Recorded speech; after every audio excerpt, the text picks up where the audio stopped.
یا ایھا الناس، اے لوگوں.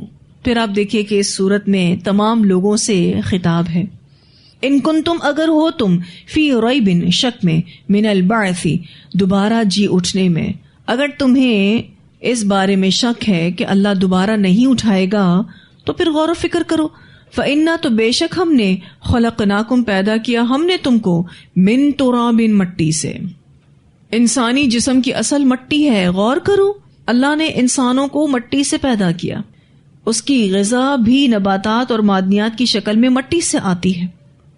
اللہ تعالیٰ نے حضرت آدم علیہ السلام کو مٹی سے پیدا کیا اور پھر اس کے بعد آدم علیہ السلام کی جو نسل ہے وہ نطفے سے چلی.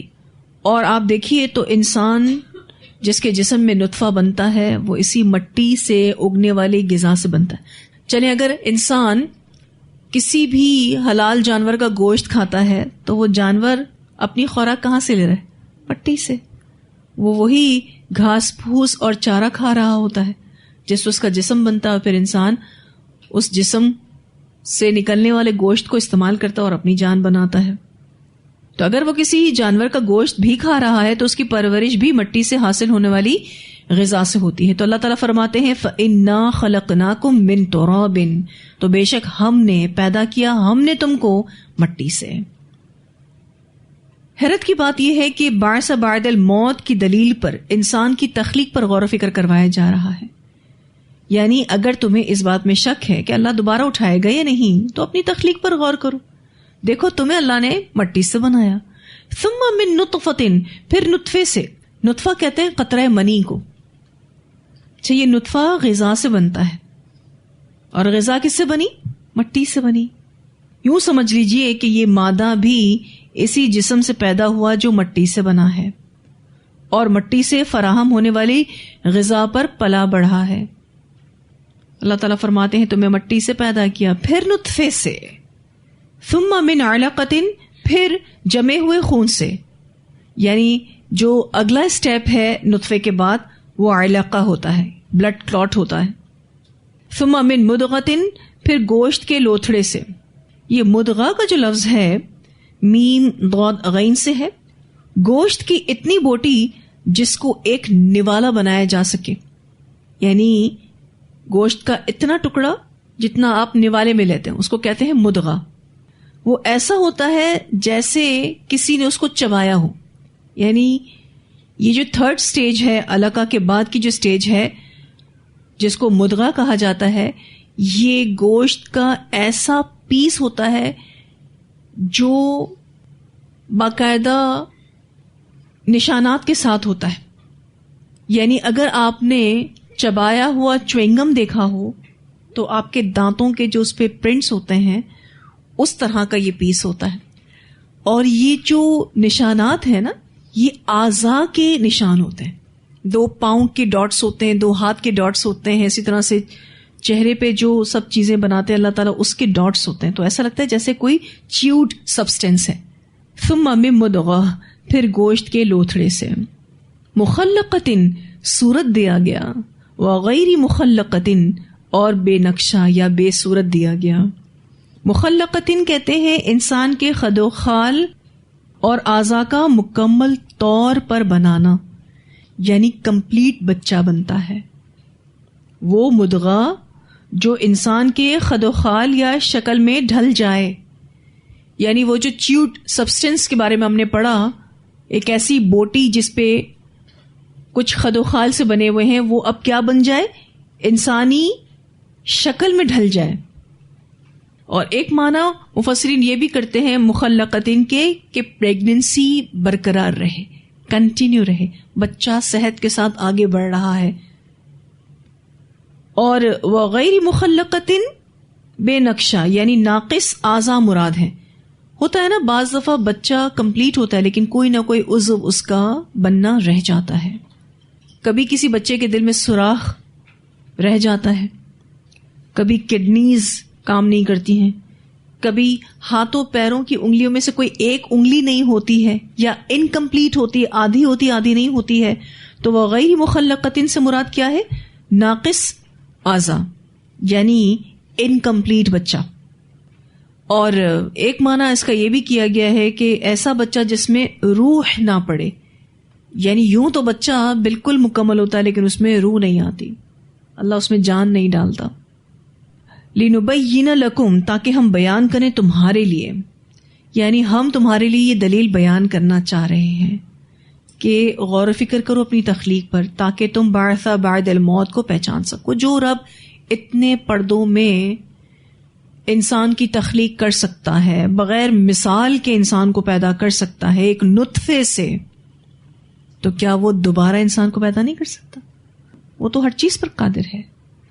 پھر اللہ تعالیٰ فرماتے ہیں وَنُقِرُّ، اور ہم ٹھہراتے ہیں فی الارحام، رحموں میں، ما نشاء، جو ہم چاہتے ہیں، الی اجل مسمی، مقرر وقت تک کے لیے. اور یہاں پر مقرر وقت سے مراد پیدائش کا وقت ہے. اللہ سبحانہ تعالیٰ فرماتے ہیں ہم ٹھہراتے ہیں رحموں میں جو ہم چاہتے ہیں. اللہ چاہے تو لڑکی پیدا ہو، اللہ چاہے تو لڑکا پیدا ہو، اللہ چاہے تو وہ نیک ہوگا، اللہ چاہے تو بد ہوگا. پھر یہ کہ پیدائش کا وقت کیا ہوگا اللہ ہی بہتر جانتا ہے. اب آپ دیکھیے کہ یہ جو ٹائم پیریڈ ماں کے پیٹ میں بچہ گزارتا ہے، یہ ایسی اسپیشل تخلیق ہے جو پیٹ کے پردے میں، پھر پیٹ کے اندر رحم مادر کا پردہ، اور پھر ایک واٹر سیک ہوتا ہے اس میں، یعنی کئی پردوں میں یہ تخلیق ہو رہی ہوتی ہے. نبی اکرم صلی اللہ علیہ وسلم نے فرمایا تم میں سے ہر آدمی بطور نطفہ 40 دن تک اپنی ماں کے پیٹ میں رہتا ہے، پھر 40 دن تک جمے ہوئے خون کی شکل میں رہتا ہے. جو اسٹیپ آپ ابھی آیت میں بھی پڑھ رہے ہیں وہ اسٹیپ اس حدیث میں بھی بیان ہوئے. پھر 40 دن تک گوشت کے لوتھڑے کی شکل میں رہتا ہے. بعد ازاں اللہ تعالیٰ ایک فرشتہ بھیجتا ہے جسے 4 باتیں لکھنے کا حکم ہوتا ہے، یعنی اس کی روزی، اس کا عمل، اس کی عمر، اور یہ کہ وہ بدبخت ہوگا یا نیک بخت. اسے بخاری نے روایت کیا. یہ 4 باتیں اس وقت اس کے نصیب میں لکھی جاتی. اللہ تعالیٰ تو اپنے علم کے اعتبار سے سب کچھ جانتا ہے، لیکن اس ٹائم پیریڈ پر اس بچے کو اس کی تقدیر دی جاتی ہے.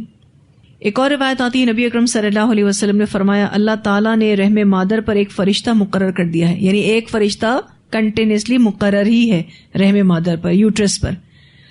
وہ اللہ تعالیٰ سے حسب حال عرض کرتا رہتا ہے اے میرے رب یہ ابھی نطفہ ہے، اے میرے رب اب یہ جمع ہوا خون بن گیا ہے، اے میرے رب اب یہ گوشت کا لوتھڑا بن گیا ہے. پھر جب اللہ تعالیٰ بچے کی پیدائش پوری کرنا چاہتا ہے تو وہ فرشتہ پوچھتا ہے اے میرے رب یہ مرد ہوگا یا عورت، نیک بخت ہوگا یا بدبخت، اس کی روزی کتنی ہوگی اور اس کی موت کب ہوگی. پھر جیسا حکم ہوتا ہے ویسا ہی اس کی ماں کے پیٹ میں لکھ دیا جاتا ہے. اسے بخاری نے روایت کیا ہے. اب آپ دیکھیے تو یہ ساری چیزیں ماں کے پیٹ میں ہو رہی ہیں. جہاں اس انسان کو ڈیزائن کیا جا رہا ہے وہاں اس کی زندگی کے بارے میں بھی فیصلے کیے جا رہے ہوتے ہیں. دیکھیں روزی تو اللہ تعالیٰ کو جتنی دینی ہے وہ اللہ تعالیٰ ڈیسائیڈ کرتے ہیں، ٹھیک ہے. موت کب ہوگی، کب پیدا ہوگا، یہ بھی اللہ تعالیٰ ڈیسائیڈ کرتے ہیں. لیکن ان احادیث میں ہم نے دیکھا کہ اس کا عمل بھی لکھا جا رہا ہوتا ہے. اب یہ کیسے پاسبل ہے؟ ایک شخص تو اپنی مرضی سے عمل کرتا ہے نا. تو چونکہ اللہ تعالیٰ ہر چیز کو جاننے والے ہیں، اللہ تعالیٰ کو پتا ہے کہ یہ بندہ کیا عمل کرے گا، باوجود اس کے کہ اس کو اختیار دیا گیا ہے. لیکن اللہ کا علم اتنا وسیع ہے، اس علم کی وسعت کی وجہ سے وہ لکھ دیتا ہے کہ اس کا عمل کیا ہوگا، اور اس کے علم کی وجہ سے وہ لکھ دیتا ہے کہ یہ نیک بخت ہوگا یا بدبخت ہوگا. ٹھیک ہے، ایسا نہیں ہے کہ بائی فورس یہ چیز لکھ دی گئی اور انسان پھر اسی اعتبار سے اپنی زندگی گزارے گا. یہاں ہرگز یہ مطلب بیان نہیں ہو رہا. ایکچولی اللہ تعالیٰ نے جو ہماری تقدیریں لکھ دی ہیں نا، اور پتہ ہے کب لکھ دی ہیں؟ آسمان اور زمین کی پیدائش سے بھی 50,000 سال پہلے ہر چیز لکھ دی گئی ہے. اٹس آلریڈی ڈن، اور قلم خشک ہو چکا ہے. سوچیں اللہ سبحانہ تعالیٰ کا علم کتنا وسیع ہے، کیا کیا کچھ ہونے والا ہے، کون کیا کرے گا. کبھی کبھی سوچا کریں تو اللہ کی عظمت دل میں محسوس ہوتی ہے کہ اللہ سبحانہ تعالیٰ کی ذات کیسی ہے، وہ ہر چیز کو جاننے والا ہے. جب قرآن پاک میں ہم یہ پڑھتے ہیں نا کہ وہ ہر چیز کا علم رکھتا ہے، وَهُوَ بِكُلِّ شَيْءٍ عَلِيمٌ، تو یہ کوئی معمولی بات نہیں ہے، یہ بہت بڑی بات ہے. میں کیا عمل کروں گی اللہ کو پتا ہے، حالانکہ اس عمل کرنے کی پاور اللہ نے مجھے دی ہے. میں اپنی مرضی سے ہی عمل کر رہی ہوں، مجھے کوئی بائی فورس عمل نہیں کروا رہا. اگر ایسا ہی ہوتا تو اللہ تعالیٰ نے یہ جنت اور دوزخ کا معاملہ رکھا ہی نہ ہوتا پھر. ٹھیک ہے نا, جو دوزخ میں جا رہا ہوتا پھر وہ اس میں اس کا کوئی قصور ہی نہ ہوتا. ٹھیک ہے نا, کیونکہ ہر چیز تو پھر اللہ نے تقدیر میں لکھ دی ہے نا. پھر اتنے حساب کتاب کے معاملات اور اتنی شریعتیں بھیجنا اور اتنے انبیاؤں کو بھیجنے کی ضرورت ہی کیا تھی؟ ڈیزائنڈ مخلوق تو آلریڈی اللہ کے پاس موجود ہے. وہ کون ہے؟ وہ فرشتے ہیں آلریڈی. اللہ کو کیا ضرورت تھی؟ لیکن ہم الگ ہیں فرشتوں سے اس اعتبار سے کہ ہمیں عمل کا اختیار دیا گیا ہے. ہم نیک اپنی مرضی سے ہوتے ہیں, ہم برے بھی اپنی مرضی سے ہوتے ہیں, لیکن اللہ کو پتا ہے کہ آپ کریں گے کیا, میں کیا کروں گی. ہی نوز ایوری تھنگ. اس کے علم کی وسعت اتنی. پیدا ہمیں کیا نا, جیسے ایک ماں کہتی ہے دو چیزیں بچوں کے سامنے رکھ کے کہ میرا بچہ تو اس ڈش پہ ہی ہاتھ ڈالے گا, حالانکہ وہ صرف دنیاوی اعتبار سے ایک سبب ہے پیدا کرنے کا, بس باقی تو اور کچھ بھی نہیں. لیکن کتنا جانتی, کتنا گمان کرتی اپنے بچے کے بارے میں, مجھے تو اپنے بچوں کے بارے میں سب کچھ پتا ہے, حالانکہ وہ پھر بھی خالق نہیں ہے. خالق تو اللہ ہے. تو کیا وہ نہیں جانے گا کہ میں نے اور آپ نے عمل کیا کرنا ہے, جانا کہاں ہے؟ یہ ساری چیزیں جو ہیں یہ ماں کے پیٹ میں ہو جاتی ہیں. It's already done. اسی لیے صحابہ کرام یہ دعا کرتے تھے کہ یا اللہ اگر تیرے علم کے مطابق ہم بدبختوں میں سے ہیں تو اپنے لکھے ہوئے کو مٹانے پر قادر ہے. تو ہمیں وہاں سے مٹا کے کن میں لکھ دے؟ خوش بختوں میں لکھ دے. اور اللہ اگر ہم تیرے علم کے مطابق خوش بختوں میں ہیں تو ہمیں استقامت نصیب کر. صحابہ کرام کی دعاؤں پر جب کبھی ہم غور و فکر کرتے ہیں نا تو ایسا لگتا ہے کہ کتنا ڈیپتھ میں ہر چیز کو سوچتے تھے, کتنی گہرائی سے ہر بات کو لیتے تھے, اور پھر اسی کے مطابق دعائیں بھی کرتے تھے. قرآن پاک میں آتا ہے کہ اللہ تعالیٰ اپنے لکھے ہوئے کو مٹانے پر قادر ہے. تو بس صحابہ کرام نے پھر اسی صفت کو لے کر دعا کر لی. ثم پھر نخرجکم ہم نکال لاتے ہیں تم کو طفلن بچے کی شکل میں. طفلن کا جو لفظ ہے اسم جنس ہے, واحد جمع مذکر مؤنث سب کے لیے استعمال ہو سکتا ہے. اسی لیے آپ دیکھیے کسی کو ایک بچہ ہوتا ہے, کسی کو ٹوئنز بھی ہوتے ہیں, اور کسی کو 3 4 بچے بھی ہوتے ہیں. تو طفلن سب کے لیے استعمال ہو سکتا ہے. اسی طرح سے کسی کو بیٹا ہوتا ہے تو کسی کو بیٹی ہوتی ہے, یعنی لڑکا اور لڑکی ہو تو بھی مسئلہ نہیں ہے. اچھا کتنے بچے پیدا ہوتے ہیں, لیکن ہر بچہ آپ کی توجہ لیتا ہے. کبھی کسی بچے کی پیدائش پر آپ گئے ہوں, ڈسکشن کیا ہو رہا ہوتا ہے بتائیے؟ سارا کا سارا ڈسکشن اس بچے پر ہے. کیسا ہے, کس کے جیسا لگ رہا ہے, اس کی آنکھیں کس کی جیسی ہیں. ایون آپ دیکھیے لوگ ہر چیز کے بارے میں بتا رہے ہوتے ہیں, اس کے ہاتھ تو اس کی پھپھو جیسے ہیں, اس کے پیر تو اس کے پاپا جیسے ہیں. مطلب آپ دیکھیں تو ڈسکشن کنٹینیوسلی بچے کے اوپر ہو رہا ہوتا ہے. ایک ایسی اسپیشل مخلوق جس کو اللہ تعالیٰ نے خود ہی اشرف المخلوق کہا ہے, انسان پیدا ہوتا ہے, سب کی اٹینشن کو وہ لے لیتا ہے. اور پھر آپ دیکھیے کہ یہ ڈسکشن کئی ماہ تک جاری و ساری رہتا ہے. اچھا جوان بھی ہو جائے نا تب تک یہ ڈسکشن جاری و ساری رہتا ہے کہ اب تو یہ اس کے جیسا ہو گیا, اب تو یہ اس کے جیسا ہو گیا, اب تو یہ ہو گیا, اب تو وہ ہو گیا. اچھا گھر میں وہ بچہ رہ رہا ہوتا ہے نا تو آپ اتنا نوٹس نہیں کرتے, لیکن کوئی 2 مہینے بعد 4 مہینے بعد اس بچے کو دیکھے, اچھا اتنا بڑا ہو گیا. اچھا گھر والوں کو نہیں پتا چل رہا ہوتا. اتنے غیر محسوس طریقے سے اللہ اس بچے کو بڑا کر رہا ہوتا ہے. اللہ کی شان ہے.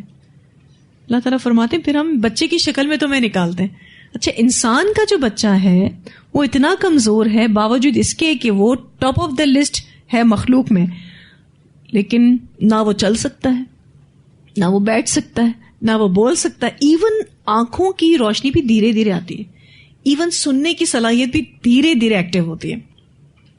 یہ اور بات ہے کہ آج کل کے بچے جو ہے وہ بہت فاسٹ ہو گئے ہیں, تو عمریں بھی تو کم ہو گئی نا. اب ہر چیز جلدی جلدی بھی تو ہونے چاہیے نا, ورنہ پہلے تو بچے مٹھی کھولنے میں بھی منتھس لگا دیتے تھے. تو یہ بچہ آپ کی توجہ لے لیتا ہے جو بدن, کان, آنکھ, اس کی گرفت اور عقل کے اعتبار سے کمزور ہوتا ہے, لیکن پھر بھی وہ آپ کی اٹینشن لیتا ہے. آہستہ آہستہ اللہ تعالیٰ اس کی ساری قوتوں کو ایکٹیو کرتے ہیں. ثم پھر لتبلغوا تاکہ تم پہنچو اشدکم اپنے کمال کو, پوری جوانی کو. اللہ پھر جوانی کی عمر تک پہنچاتا ہے جس میں عقلی اور جسمانی قوتیں بہت زیادہ ہوتی ہیں. اچھا کوئی ایسا ملے آپ کو جو اپنے بچپن کو اپنے پاس روک لے؟ کوئی ایسا آپ کو ملتا ہو جو بوڑھا ہونے سے اپنے آپ کو روک لے؟ نو بڈی. جتنے بھی سٹیجز ہیں آپ ایک کے بعد ایک کراس کرتے جائیں گے. یہ سب کچھ ڈیسائیڈڈ ہے, آلریڈی ڈیسائیڈڈ ہے. میں اور آپ اس میں کوئی چینجز نہیں کر سکتے. تو یہ ہے اللہ تعالیٰ جو ہر چیز پر قادر ہے. حالانکہ میری زندگی ہے, میں اپنے بچپن کو روک نہیں سکتی, بس یاد ہی کر سکتے ہیں. اپنی جوانی کو نہیں روک سکتی, اپنے بڑھاپے کو نہیں روک سکتی. ہر چیز اللہ کے ہاتھ میں ہے. بس اس میں ہمارا اپنا عمل میٹر کرتا ہے, اور کچھ بھی نہیں ہے. سب کچھ دیا ہوا تو اللہ کا ہے. پھر اللہ تعالیٰ فرماتے ہیں وَمِنْكُمْ, اور تم میں سے کوئی مَن يُتَوَفَّى, جو فوت کیا جاتا ہے. یعنی کچھ ایسے ہیں جو فوت ہو جاتے ہیں, یعنی جوانی کے بعد ہی ادھیڑ عمر میں ہی فوت ہو جاتے ہیں. وَمِنْكُمْ, اور تم میں سے کوئی مَن يُرَدُّ, جو لوٹایا جاتا ہے إِلَىٰ أَرْذَلِ الْعُمُرِ, ناکارہ عمر کی طرف. یعنی کچھ ایسے لوگ ہوتے ہیں جو ارذل العمر تک پہنچتے ہیں. لِكَيْ لَا يَعْلَمَ, تاکہ نہ جانے, مِن بَعْدِ عِلْمٍ, علم کے بعد, شَيْئًا, کچھ بھی. یہ ارذل العمر ایسی ہوتی ہے کہ انسان بہت کچھ جانتے ہوئے بھی کچھ نہیں جانتا. یعنی تم میں سے پھر کوئی بہت ہی بوڑھا ہو جاتا. اچھا, کچھ لوگ ارذل العمر تک پہنچتے ہیں. سارے بوڑھے رذیل عمر پہ نہیں ہوتے. وہ بڑے ایکٹیو ہوتے ہیں, ٹھیک ہے, سمجھدار ہوتے ہیں, مصروف رہتے ہیں, صحت مند ہوتے ہیں, ٹھیک ہے. لیکن کچھ ایسے ہوتے ہیں جو ارذل العمر تک پہنچتے ہیں. یہ بڑی ہی خراب عمر ہے, گھٹیا عمر ہے, رذیل عمر ہے, ٹھیک ہے. اس سے نبی اکرم صلی اللہ علیہ وسلم نے پناہ مانگی. اللہ تعالیٰ سے باقاعدہ دعا کیا کرتے تھے آپ صلی اللہ علیہ وسلم کہ یا اللہ تو مجھے رذیل عمر سے بچا, کیونکہ اس میں انسان عقل و فہم کے اعتبار سے بہت ویک ہو جاتا ہے, اس کی یادداشت بہت ویک ہو جاتی ہے. اس کو نکمی عمر کہا جاتا ہے, گھٹیا عمر کہا جاتا ہے. اور نبی اکرم صلی اللہ علیہ وسلم اللہ کی پناہ مانگا کرتے تھے اس عمر سے.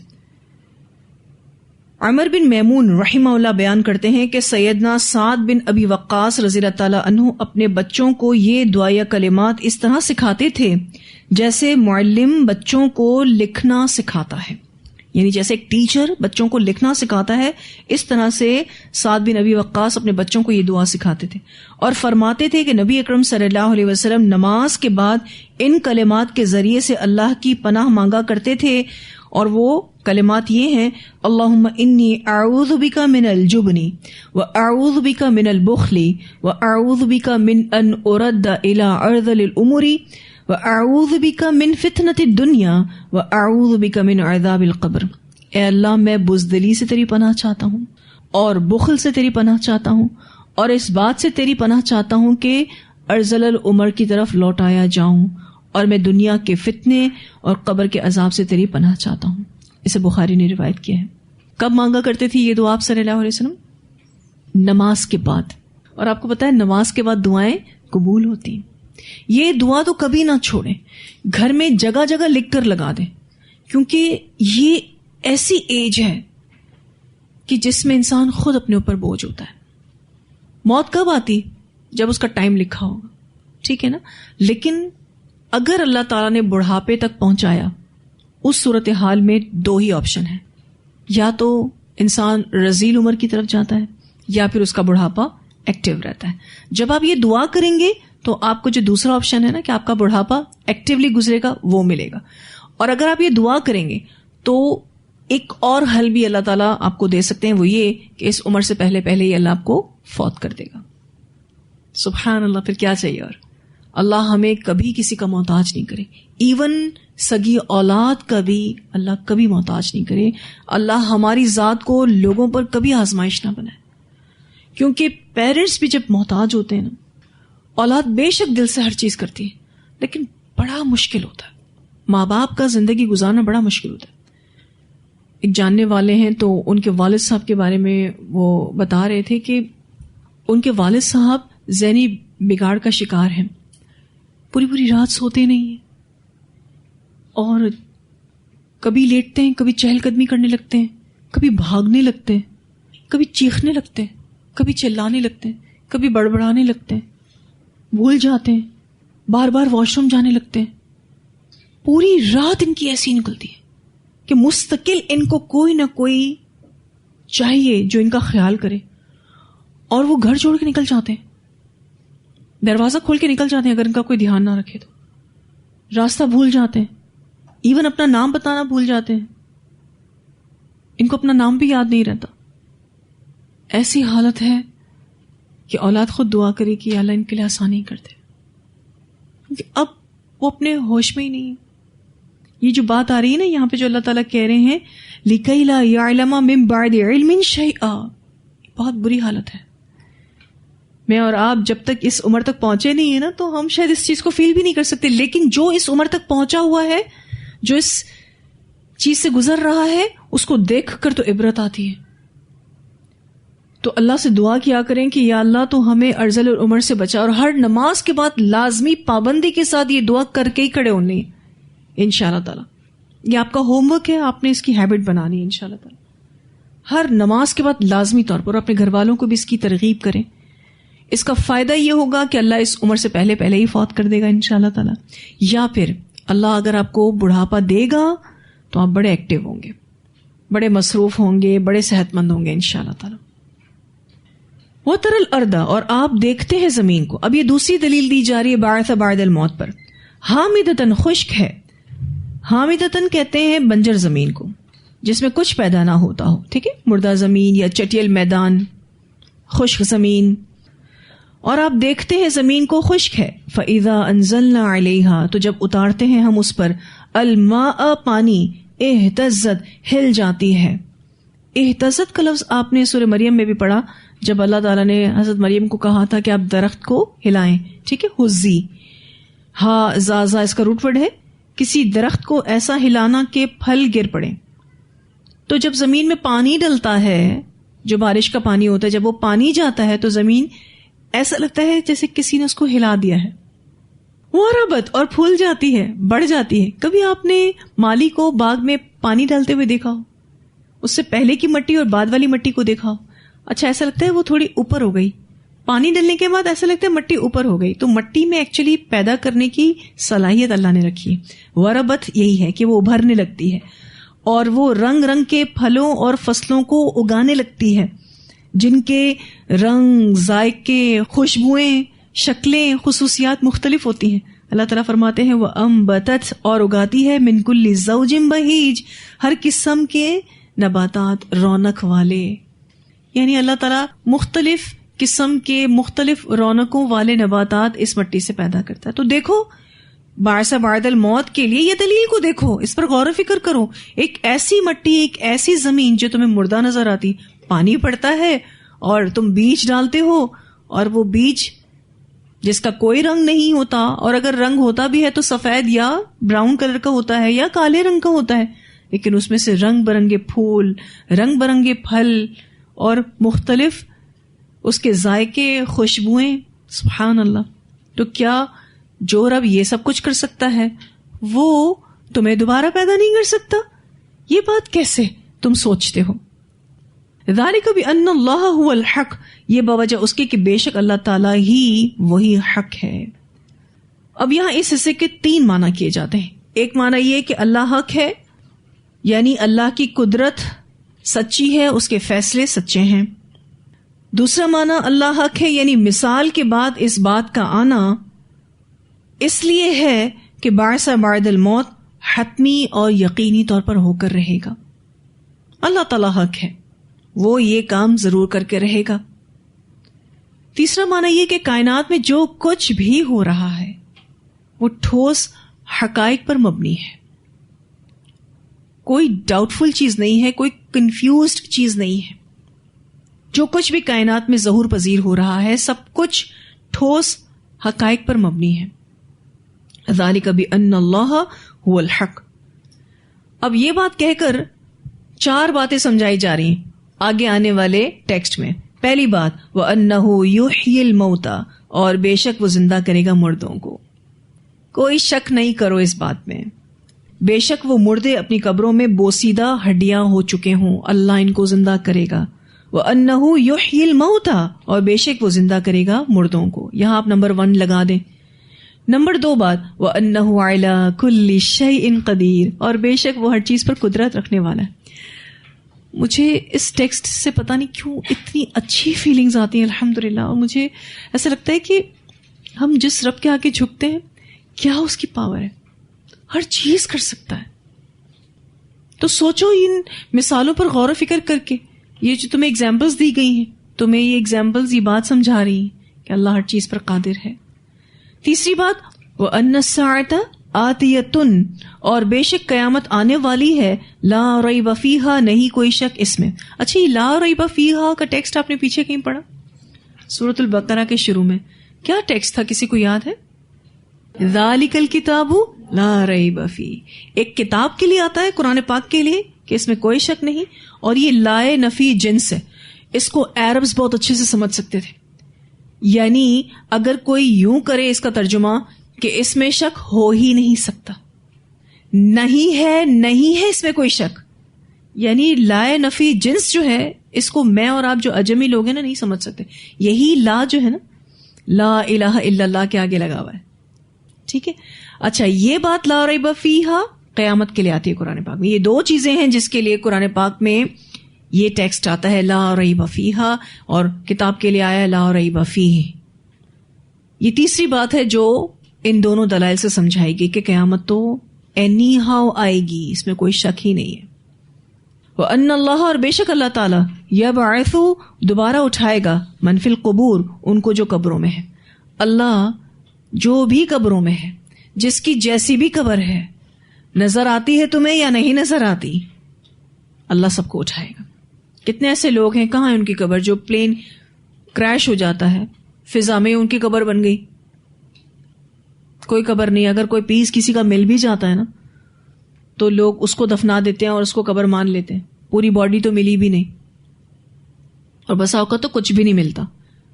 سمندر میں جو غرق ہو جاتا ہے، ابھی ریسنٹ جو ٹائٹینک کو دیکھنے کے لیے ایک سب مرین گئی تھی، ملے اس کے کچھ پیسز ملے، باقی انسانوں کا تو کچھ پتا نہیں، پھٹ گئے وہ پورے کے پورے. سمندر کی تہ ان کی قبر بن گئی. بظاہر تو ان کی کوئی قبر نہیں، لیکن اللہ سب کو اٹھائے گا. اللہ کے لیے کچھ مشکل نہیں. اتنی آیات کی تلاوت سنتے ہیں. اعوذ باللہ من الشیطان الرجیم، بسم اللہ الرحمن الرحیم. یا ایہا الناس اتقوا ربکم ان زلزلۃ الساعۃ شیء عظیم یوم ترونها تذہل کل مرضعۃ عما ارضعت وتضع كل ذات حمل حملها وترى الناس سكارى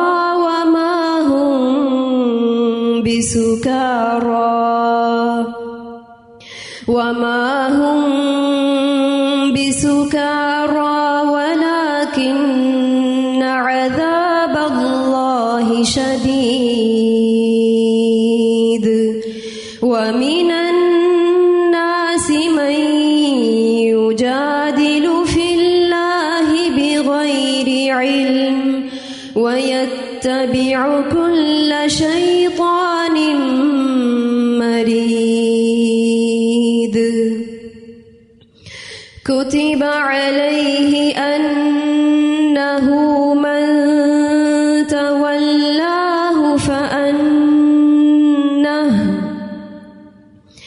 فأنه يضله ويهديه إلى عذاب السعير. يا أيها الناس إن كنتم في ريب من البعث فإنا خلقناكم من تراب ثم من نطفة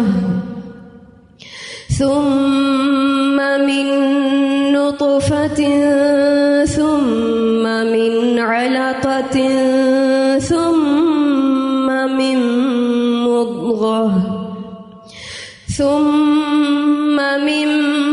مضغة مخلقة وغير مخلقة لنبين لكم ونقر في الأرحام ما نشاء إلى أجل مسمى ثم نخرجكم طفلا ثم لتبلغوا أشدكم ومنكم من يتوفى ومنكم من يرد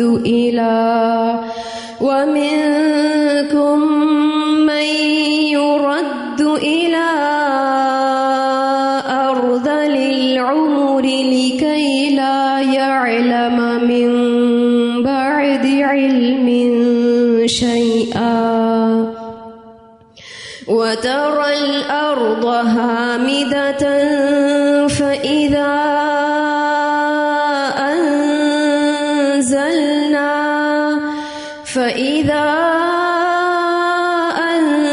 أنزلنا عليها الماء اهتزت وربت وأنبتت من كل زوج بهيج ذلك بأن الله هو الحق وأنه يحيي الموتى وأنه على كل شيء قدير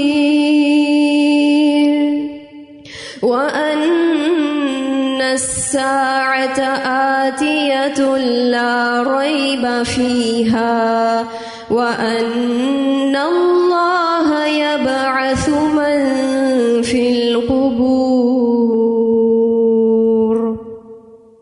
یہ جو بھی ہم نے لاسٹ میں پڑھا کہ اللہ تعالیٰ قبروں سے اٹھائے گا. کیوں اٹھائے گا؟ کیوں قیامت کو قائم کرے گا؟ کیوں؟ تاکہ ہر کسی کو اس کے عمل کا بدلہ دیا جائے. ایسا نہیں ہوگا کہ جو اس دنیا میں ہم کر رہے ہیں تو کوئی پوچھے گا نہیں. اللہ پوچھے گا، ہر چیز پوچھے گا. اور ہم نے جو ارذل العمر کے بارے میں پڑھا، اس کے لیے آپ نے ایک کام کرنا ہے، اس دعا کو لازمی یاد کرنا ہے. ٹھیک ہے؟ جب تک یاد نہیں ہو رہی تب تک آپ نے اس کو دیکھ کر مانگنا ہے. ٹھیک ہے؟ پارے کے شروع میں لکھ لیں اس کو. جب تک یہ پارا چلے گا آپ کی آنکھوں سے یہ گزرتی رہے گی. ترجمہ یاد کرنے کے لیے اٹھا رہے ہیں یا آپ تفسیر کے کام کے لیے اٹھا رہے ہیں تو انشاءاللہ یہ دعا آپ کی آنکھوں کے سامنے رہے گی. بالکل شروع کے صفحے پر لکھ لیں اس کو اور انشاءاللہ تعالیٰ پھر ہم اس کو یاد کریں گے. ٹھیک ہے؟ دعاؤں میں لازمی طور پر دل کا احساس ضروری ہے. غافل دل کی دعا اللہ تعالیٰ نہیں سنتا. تو جب جب یہ دعا مانگیں تو باقاعدہ فیلنگز کے ساتھ. ٹھیک ہے؟ صرف لفظی ایکسرسائز نہیں ہونی چاہیے. فیلنگز کے ساتھ مانگنا ہے کہ یا اللہ تو ہمیں کبھی کسی کا محتاج نہیں کرنا. اور جو لوگ اس چیز سے گزرے ہوتے ہیں، ویسے کبھی آپ دیکھیں آپ بیمار بھی پڑ جاتے ہیں، بستروں کو لگ جاتے ہیں، کچھ کام کر نہیں پا رہے ہوتے، کوئی دوا آ کر دے رہا ہے، کوئی اٹھا رہا ہے، کوئی بٹھا رہا ہے، کوئی کھلا رہا ہے، کوئی واش روم لے جا رہا ہے. بس اوقات کچھ بیماریاں ایسی بھی ہوتی ہیں کہ آپ بالکل ڈپینڈنٹ ہوتے ہیں. وہ فیل کریں تو انسان کو اندر سے خوف محسوس ہوتا ہے، لرز جاتا ہے انسان. جو چلتے پھرتے لوگ ہوتے ہیں نا، بستروں پر رہنا آسان نہیں ہے. اسی لیے یہ وہی دعا ہے کہ اللہ آپ کو کسی کا محتاج نہیں کرے. یہ وہی دعا ہے کیونکہ ارذل العمر میں کوئی چلتا پھرتا بوڑھا انسان ہو لیکن وہ جب تک کہ اس کا کوئی خیال نہ رکھے وہ جی نہیں سکتا. ٹھیک ہے جی؟ انشاءاللہ پورے شعور کے ساتھ اس دعا کو مانگتے رہیں گے.